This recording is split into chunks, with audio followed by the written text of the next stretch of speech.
Break के बाद स्वागत। पटना से इस वक्त की बड़ी खबर, जहां खुलेआम फायरिंग कर बस ड्राइवर की हत्या कर दी गई है।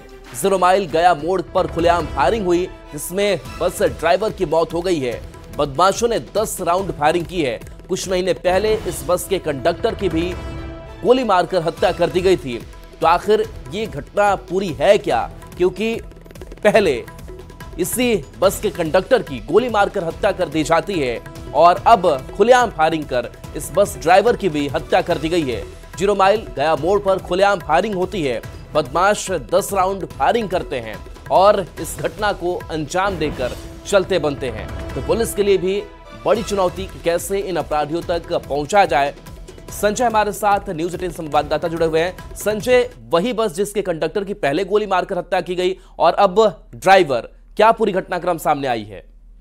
ये बिल्कुल देखिए, और काफी सनसनीखेज घटना है। ये मसौड़ी मोड़ है, जहां पर नया बस स्टैंड है पटना का जो है, वहां पर बस जो है वो अपने गंतव्य के लिए निकली थी और इसी दौरान अपराधियों ने बस को घेर लिया और ताबड़तोड़ फायरिंग की। तकरीबन 10 राउंड फायरिंग की बात सामने आई है और इस फायरिंग में जो ड्राइवर आगे बैठा हुआ था उसको गोलियों से छलनी कर दिया गया। पीछे में एक शख्स था, उससे भी टारगेट कर गोली चलाई गई। हालांकि गोली उसके पाँव में लगी और वो इंजर्ड है। फिलहाल उसको एडमिट कराया गया, हॉस्पिटल में इलाज चल रहा है।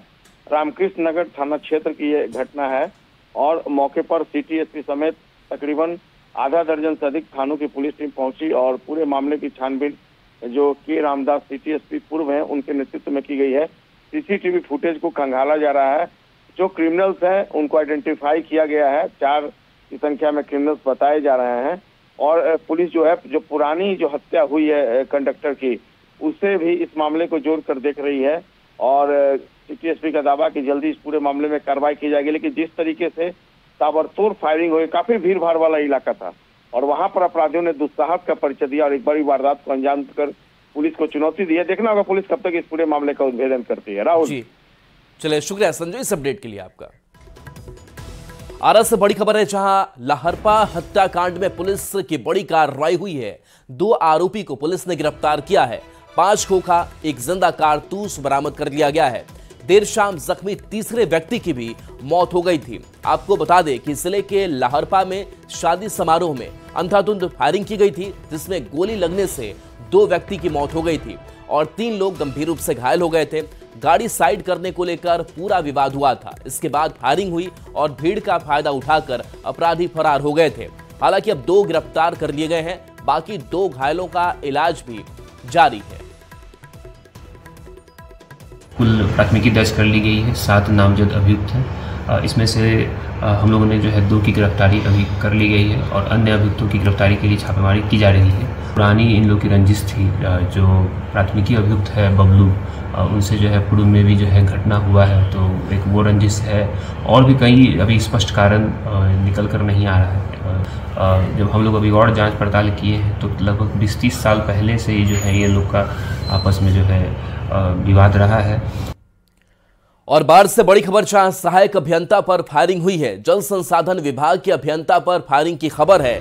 3 राउंड फायरिंग की गई है और जानकारी के मुताबिक राघोपुर कार्यालय परिसर में फायरिंग की गई है। पूरा मामला बख्तियारपुर थाना के राघोपुर का है। पुलिस जांच में जुटी हुई है। तो बड़ी खबर, जहां 3 राउंड फायरिंग का दावा किया जा रहा है। बता दें कि सहायक अभियंता पर फायरिंग हुई। जल संसाधन विभाग के ये अभियंता जिनके ऊपर गोलीबारी हुई, 3 राउंड फायरिंग का दावा किया जा रहा है। जानकारी के मुताबिक राघोपुर कार्यालय परिसर में ये फायरिंग हुई है। पुलिस मामले की जांच में जुटी हुई है।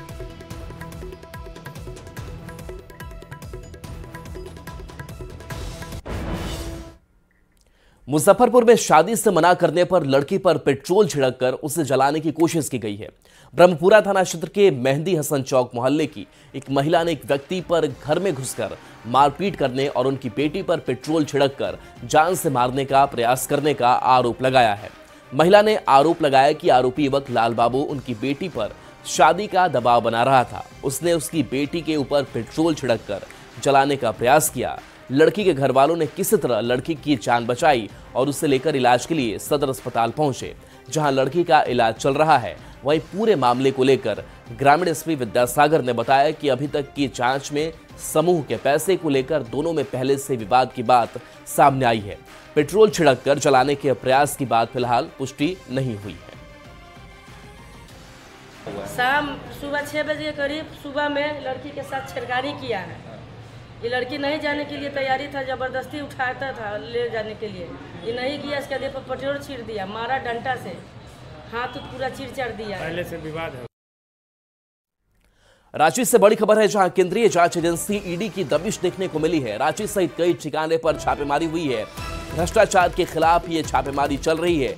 कई बिल्डर के ठिकाने पर रेड किया गया है। तो रांची से ये बड़ी खबर, जहां ईडी की दबिश देखने को मिल रही है।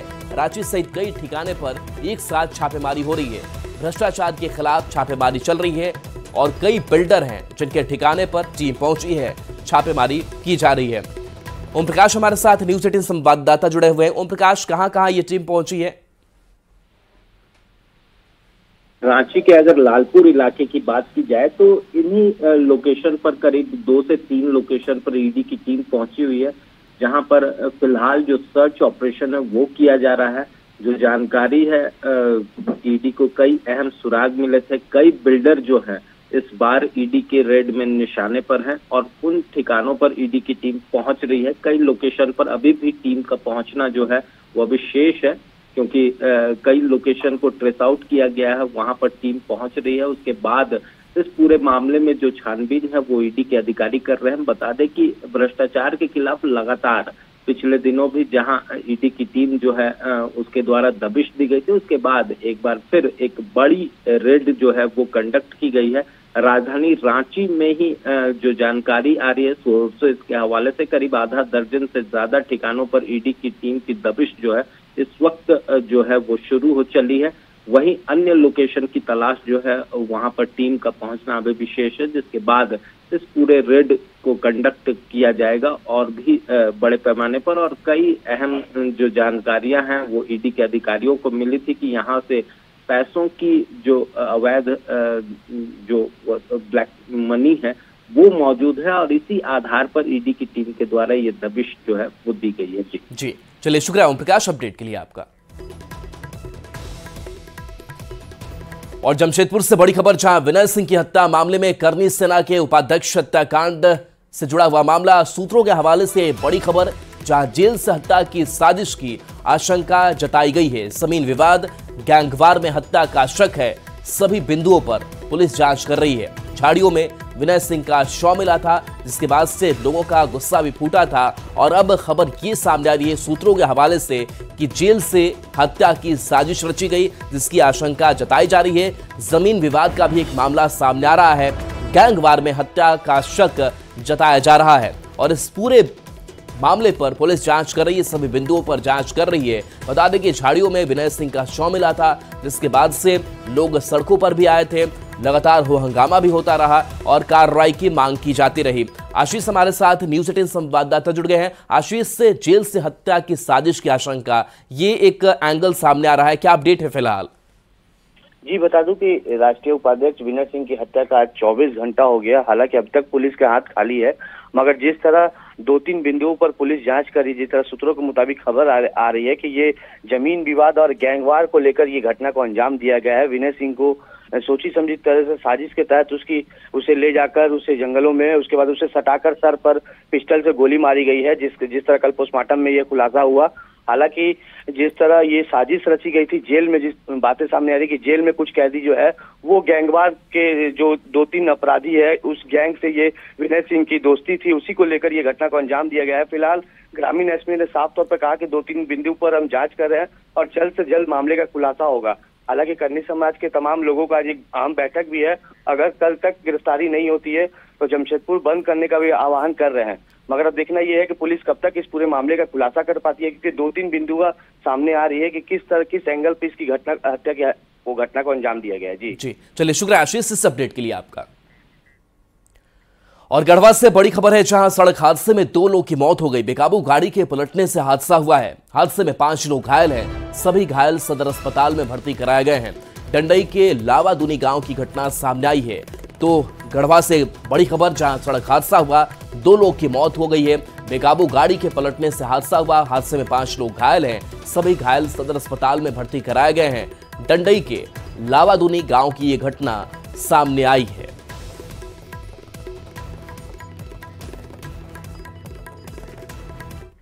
बारन मंडल के हाथीदह थाना क्षेत्र में भीषण सड़क हादसा हुआ है। औटा सिमरिया बेगूसराय 6 लेन पर 2 कार की सीधी टक्कर हो गई। इस हादसे में 6 लोग बुरी तरह से जख्मी हो गए। हादसे में दोनों कार के परखच्चे उड़ गए। सभी घायलों का अस्पताल में इलाज जारी है। कुछ लोगों को गंभीर हालत में हायर सेंटर भेजा गया है।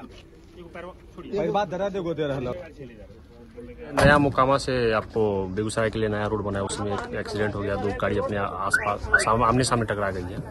इसमें जो है आपको 2 पुरुष जख्मी हुए हैं और 2 महिला, इसमें एक बच्ची है। दोनों चारों जो जख्मी हैं उनको हम लोग ने हॉस्पिटल मुकामा हॉस्पिटल भेज दिया है एम्बुलेंस की सहायता से। खबर जमशेदपुर से है, जहां बर्मा माइंस स्टील प्लांट बस्ती में पुराने विवाद को लेकर 2 पक्षों के बीच जबरदस्त झड़प हो गई, जो देखते ही देखते तलवारबाजी और लाठी डंडों के खूनी संघर्ष में बदल गई। तलवारबाजी में एक महिला सहित 7 लोग गंभीर रूप से घायल हुए हैं। घायलों को एमजीएम अस्पताल में भर्ती कराया गया है। घायलों में 2 की हालत गंभीर बनी हुई है। थाने में दोनों पक्ष की तरफ से लिखित शिकायत दर्ज कराई गई है।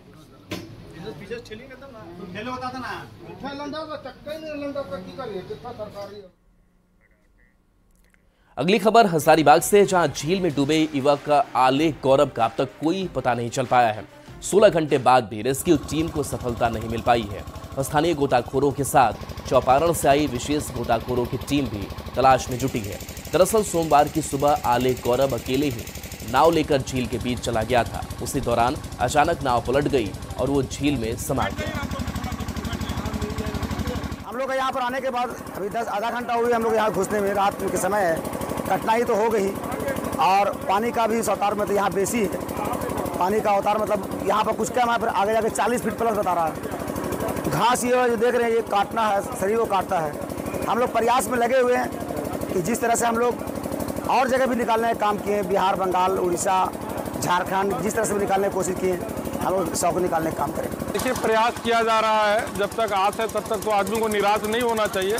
हम लोग प्रयास कर रहे हैं, कुछ देर और प्रयास करेंगे। अगर किसी तरह से हम लोगों की सफलता नहीं मिल पाती है तो सुबह मॉर्निंग में 5 बजे से फिर प्रयास किया जाएगा। बहुत दुख के साथ कहना पड़ रहा है कि दिन भर प्रयास करने के बाद भी एनडीआरएफ की टीम यहाँ नहीं आ पाई। ये बहुत ही एक प्रश्नचिन्ह है यहाँ के शासन प्रशासन पर। खबर भागलपुर से, जहां एक पति ने पत्नी पर नीला ड्रम में डालने की धमकी का आरोप लगाया है। शैलेंद्र और प्रियंका ने साल 2011 में प्रेम विवाह किया था। दोनों के 3 बच्चे भी हैं, लेकिन अब दोनों में नहीं बन रहा है।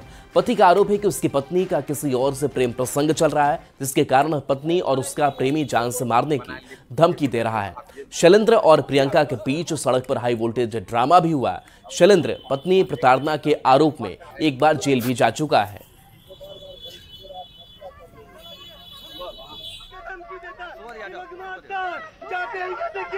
नाजायज समय में हम जब जाते हैं तो बोलता है काट के ड्राम में, नीला ड्राम में, काला ड्राम में आपको फेंक देंगे और आपके घर में कोई सपोर्ट नहीं, ना माँ ना भाई, कोई नहीं। आप मेरा कोई कुछ कर नहीं सकेगा। अगल बगल मोहल्ला टोला कोई कुछ नहीं कर। पहले से आपका पे केस किए हैं और 2-4 वो केस कर देंगे। ड्राम का धमकी देता है मेरी वाइफ। अगली खबर भोजपुर से है, जहां पिरौटा गांव में मुखिया प्रतिनिधि पर एक शख्स ने केस सुलह करने के लिए दबाव बनाने और उसके घर के सामने फायरिंग करने का आरोप लगाया है। फायरिंग का वीडियो भी सोशल मीडिया पर वायरल हो रहा है, जिसमें कुछ लोग एक घर के पास जमा होकर ताबड़तोड़ फायरिंग करते दिख रहे हैं। हालांकि न्यूज़ 18 वायरल वीडियो की पुष्टि नहीं करता है। वहीं शिकायत के बाद पुलिस मामले की जांच में जुट गई है। तो ये तस्वीर देखिए, जहां पर कुछ लोग यहां पर इकट्ठे हैं और वो फायरिंग करते हुए इस घर के सामने दिखाई दे रहे हैं, जो फायरिंग की आवाज में आती है। तो देखिए, इस फायरिंग के जरिए दहशत फैलाने की कोशिश हुई है और कहा यह जा रहा है कि सुलह ये परिवार कर ले। कि जो वीडियो है कब का वीडियो है हमको ही पता नहीं है कि कब का वीडियो है। रही बात की जो लोग आवेदन दिए हैं कि हमारे घर पर चढ़ करके केस सुलह करने का दबाव बनाने के लिए हम पे लोग फायरिंग किया है, तो अगर उनके घर का वीडियो अगर कहीं है, उन पे दबाव बनाने का कहीं मेरा ऑडियो क्लिप चाहे वीडियो क्लिप कोई भी ऐसा उनके पास साक्ष्य है, तो हम अपना एकदम एसपी साहब से हम खुद सरेंडर करने के लिए तैयार है कि अगर ऐसा कोई भी मामला है हमको बुलाकर पूछ लिया जाए। अगर कोई ऐसा हम दबाव दिए हैं तो अपना गिरफ्तारी अपने हम दे देंगे। मुख्यमंत्री नीतीश कुमार आज बख्तियारपुर आएंगे। सुबह 11 बजे सीढ़ी घाट पहुंचेंगे। यहां गंगा रिवर फ्रंट और पैदल चलने के लिए बन रही सड़क का जायजा लेंगे। इसके अलावा गंगा की मुख्य धारा को घनसुकरपुर से बख्तियारपुर के सीढ़ी घाट लाने की तैयारियों का जायजा भी सीएम लेंगे। मुख्यमंत्री नीतीश कुमार अपने पैतृक आवास भी जा सकते हैं। बता दें कि सीएम नीतीश कुमार का बख्तियारपुर से खास लगाव रहता है, अक्सर वो यहां आते हैं। तो गंगा किनारे विकास कार्यों का वो जायजा लेंगे और खबर यह भी है कि पैतृक आवास भी सीएम नीतीश कुमार जा सकते हैं और सीएम नीतीश कुमार का बख्तियारपुर से खास लगाव भी माना जाता है, अक्सर वो यहाँ जाते हैं, लोगों से मिलते भी हैं। तो रिवर फ्रंट का सीएम निरीक्षण करेंगे।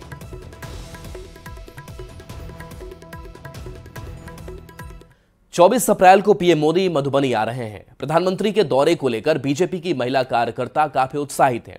दरभंगा में पारंपरिक वेशभूषा में मिथिलानी महिलाएं पान, मखान और सुपारी के साथ लोगों को निमंत्रण कार्ड बांट रही है। माथे पर पाग और मिथिला पेंटिंग वाले साड़ी में महिलाएं बड़े अनोखे अंदाज में न्योता दे रही हैं। ये रिपोर्ट देखिए।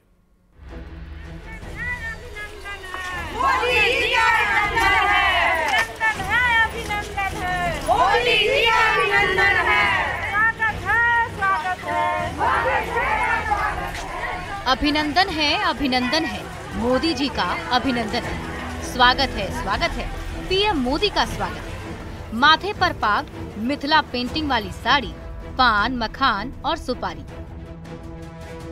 भारतीय जनता पार्टी की महिला कार्यकर्ता और नेता प्रधानमंत्री नरेंद्र मोदी के मिथिला आगमन को लेकर काफी उत्साहित हैं। दरभंगा में अक्षत की थाली के साथ घर घर निमंत्रण बांट रही है।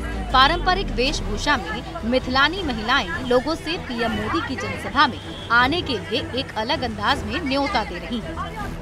घर घर जा करके चावल, पान, मखान और सुपारी से सबको हकार दे रहे हैं।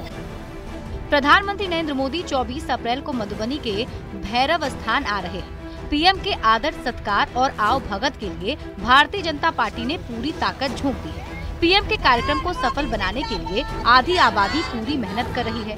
सैकड़ों की संख्या में सड़क पर उतरकर हाथों हाथ इनविटेशन कार्ड दे रही है। मखाना अनुसंधान, एम्स, एयरपोर्ट जे मिथिला के बार बार मोदी जी दऽ रहल छथिन, ओहि के लेल पूरा मिथिलानी बहिन एकजुट भऽ कऽ मोदी जी के धन्यवाद करऽ के लेल घर घर हकार दै छी। दुकानों पर खरीदारी करने वाले से लेकर राहगीरों तक सबको निमंत्रण कार्ड बांटा जा रहा है। घर घर जाकर भी मिथिलानी महिलाएं पीएम मोदी को सुनने के लिए लोगों को आमंत्रित कर रही हैं। पैदल यात्रा हम लोग किए हैं और जाकर के घरों में घर घर जाकर के माननीय प्रधानमंत्री जी का स्वागत के लिए हम लोग निमंत्रण दिए, आमंत्रण पत्र लेकर के।